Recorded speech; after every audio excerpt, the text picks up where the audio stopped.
Hello students, welcome in BBVN online class. हमारा chapter चल रहा है चिट्ठी का सफ़र। क्या पढ़ रहे हैं हम? चिट्ठी का सफ़र। चिट्ठी के सफ़र में इससे पहले भी हमने बात का सफ़र पढ़ा था कि बात के सफ़र में कौन कौन सी चीज़ें आई थी। वैसे ही एक चिट्ठी भी बात के सफ़र में ही है।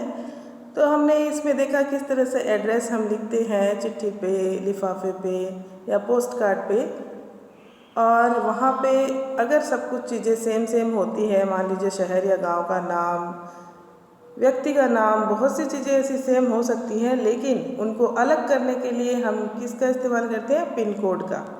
पिन कोड जो होता है वो सेम नहीं हो सकता है, उनको अलग किया जाता है। यहाँ तक हमारा चैप्टर हो गया था। आज हम इसमें देखेंगे कि पिन कोड की शुरुआत कब की गई और इसके आगे का चैप्टर स्टार्ट करते हैं। पिन कोड की शुरुआत 15 अगस्त 1972 को डाक तार विभाग ने पोस्टल नंबर योजना के नाम से की। ये लाइन आपको याद रखनी है, ये आपके काम की चीज़ है, जीके में भी काम आ जाएगी कि पिन कोड की शुरुआत 15 अगस्त 1972 को डाक तार विभाग ने पोस्टल नंबर योजना के नाम से की। जाहिर है कि गांधी जी को मिले इस पत्र पर और उन्हें मिले किसी भी पत्र पर पिन कोड मिलता है। जैसे देखिए इसमें लिखा है पिन शब्द पोस्टल की सारी चीज़ें हैं, नंबर का छोटा रूप है। पिन शब्द जो होता है वो पोस्टल इंडेक्स नंबर का एक छोटा रूप होता है। किसी भी जगह का पिन कोड 6 अंकों का होता है। हर अंक का एक खास स्थानीय अर्थ है। उदाहरण के लिए NCERT को भेजे गए लिफाफे पर लिखा अंक क्या होता है? 110016। इसमें पहले स्थान पर दिया गया अंक यानी कि 1 जो दिया है, यह बताता है कि यह पिन कोड दिल्ली, हरियाणा, हिमाचल प्रदेश, पंजाब या जम्मू कश्मीर का है। अगले 2 अंक यानी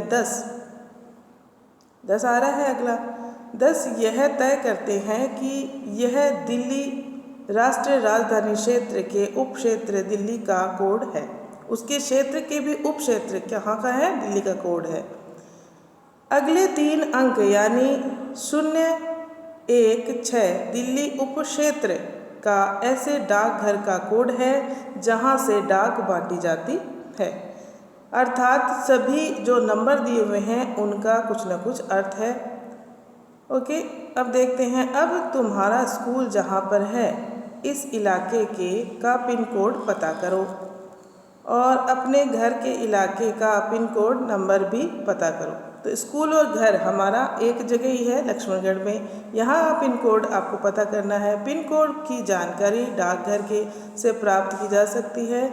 आप अपने पापा से पूछना, अगर आपको पता चल जाए ठीक है, नहीं तो मैं आपको बता दूँगी। डाकघरों में टेलीफोन डायरेक्टरी भी की तरह पिन कोड डायरेक्टरी भी मिलती है। डाकघर जो होता है हमारा पोस्ट ऑफिस, वहाँ पे टेलीफोन जो डायरेक्टरी होती है, टेलीफोन डायरेक्टरी जिसके अंदर सभी जगहों के नंबर, कोड नंबर दिए हुए रहते हैं, उसी तरह जो पोस्ट ऑफिस है यानी कि डाकघर है, वहाँ पे भी एक डायरेक्टरी होती है, उसमें पिन कोड दिए हुए रहते हैं हमारे आसपास के क्षेत्र के और हर जगह के ही दिए हुए रहते हैं। तुम्हारे इलाके का पिन कोड तो तुम्हारे मोहल्ले में लगे लेटर बॉक्स पर ही लिखा होगा। जो लेटर बॉक्स होता है हमारे पड़ोस में, और हर जगह नहीं होता है, लेकिन अगर है तो आप उसमें देख सकते हैं। प्रमुख जगहों, शहरों के पिन कोड नंबर तुम कहाँ कहाँ मिल सकते हैं? ठीक है, कहाँ कहाँ मिलेंगे? डाकघर में ही मिलेंगे।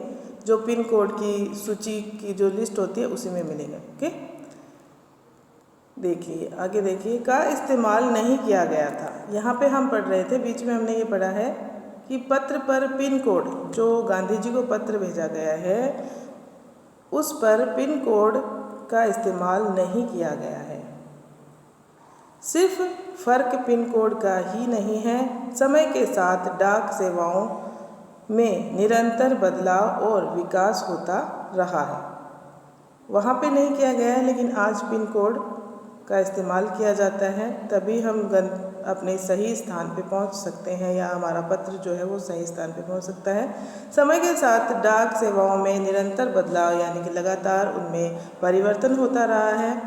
बहुत पुराने समय में कबूतरों के द्वारा संदेश भेजे जाते थे, जैसा कि हमने पढ़ा था बाद के सफ़र में कि कबूतर जो है वो एक स्थान से दूसरे स्थान पे हमारा संदेश यानी कि हमारा समाचार लेके जाता था एक व्यक्ति से दूसरे व्यक्ति के पास।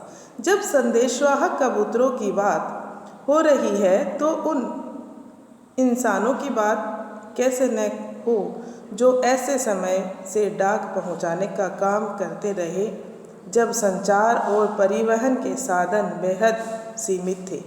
जब संचार यानी दूर बैठे हम बातचीत करने वाले जो साधन है हमारे टेलीफोन वगैरह, ये जो इंटरनेट है, आज संचार के बहुत साधन हैं, लेकिन उस वक्त संचार के साधन नहीं थे और परिवहन यानी एक स्थान से दूसरे स्थान पे जाने के लिए जो व्हीकल्स काम में ली जाती है, गाड़ी, मोटर, बाइक और आपकी जो रेल, एरोप्लेन, ये सारी चीज़ें यूज़ होती हैं संचार के साधनों में। बात हो रही है ऐसा समय था जब ये सब चीज़ें नहीं थी, तो उस वक्त की बात है। तो तब कौन काम करता था? बात हो रही है उन हरकारों की जो पैदल ही आम आदमी तक चिट्ठी पत्री पहुंचाने का काम करते रहे। हरकारा मैंने आपको बताया था, हमने स्टार्टिंग में ही पढ़ा था। हरकारा मैंने दिखाया था एक आदमी के, एक व्यक्ति जो होता था वह संदेश लेके जाता था पैदल।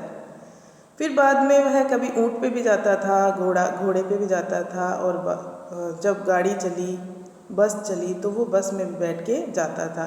लेकिन उस वक्त यह भी था कि पत्र लिखने की भी ज़रूरत नहीं पड़ती थी। वो हरकारा मुख जवानी जाके उनको उनके समाचार सुनाता था। अगर कोई दोस्त है, कोई संबंधी है, तो उसको मुख जवानी जाके समाचार सुनाता था। राजा महाराजाओं के पास घुड़सवार हरकारे हुआ करते थे। राजा महाराजा जो थे उनके पास बहुत घोड़े होते थे और वो घुड़सवार हरकारों को भेजते थे। हरकारों को न सिर्फ हर तरह की जगहों पर पहुंचना होता था, बल्कि डाक की रक्षा भी करनी होती थी। अगर चिट्ठी लिखी हुई है और अगर उसको रास्ते में किसी ने ले लिया, छीन लिया, उससे मार पिटाई हो गई या कहीं गिर गया, पहाड़ों पे भी जाना पड़ता था, नदियों को भी पार करके उनको जाना पड़ता था। हर तरीके की उनकी जगहों की उन्हें जानकारी होनी चाहिए और सारे के सारे जोखिम उठा के उन्हें जाना पड़ता था। और पहुंचना ही नहीं, उन्हें उस समाचार को सुरक्षित भी रखना होता था। ओके स्टूडेंट्स, तो ये काम बहुत जोखिम भरा था, बल्कि डाक की रक्षा भी करनी होती थी। डाकू, लुटेरों या जंगली जानवरों की चपेट में आने का डर हमेशा बना रहता था, क्योंकि जंगल थे। ज़्यादा प्राचीन समय में ज़्यादातर जंगल ही थे, तो जंगलों से गुजर के जाना पड़ता था, नदियों से, पहाड़ों से, और डाकू भी उस वक्त लूट सकते थे। तो उन सब की सुरक्षा यानी कि वह आदमी जो जा रहा है हरकारा हमारा संदेश लेके, वह मजबूत, सशक्त होना चाहिए हर तरीके से। आज भी भारतीय डाक सेवा दुर्गम व पहाड़ी इलाकों तक डाक पहुंचाने के लिए हरकारों पर निर्भर करती है। कुछ ऐसे रास्ते दुर्गम यानी जहां पे आसानी से नहीं पहुंचा जा सकता है, वहां पे आज भी भारतीय डाक सेवा हरकारों का इस्तेमाल करती है। जम्मू कश्मीर के लद्दाख खंड में पद्म, जंस्कार जैसी कई जगह हैं जहां हरकारे डाक पहुंचाते हैं। आज जम्मू कश्मीर में ऐसी जगह हैं, आपको पता ही है जम्मू कश्मीर में कभी भी टेररिस्ट का हमला हो जाता है, वहां पे लड़ाई दंगे भी चलते रहते हैं, और वहां का जो क्षेत्र है उसकी भी जानकारी उन हरकारों को लेनी होती है। तो ऐसे क्षेत्रों पे अभी भी हरकारों की आवश्यकता पड़ती है जो डाक सही समय पे, सही जगह पे, सुरक्षित और गोपनीय तरीके से पहुंचा सके। ओके स्टूडेंट्स, इसका आगे का चैप्टर हम नेक्स्ट वीडियो में पढ़ेंगे। तब तक आप इस चैप्टर को रीड करेंगे और समझेंगे। Okay, thank you.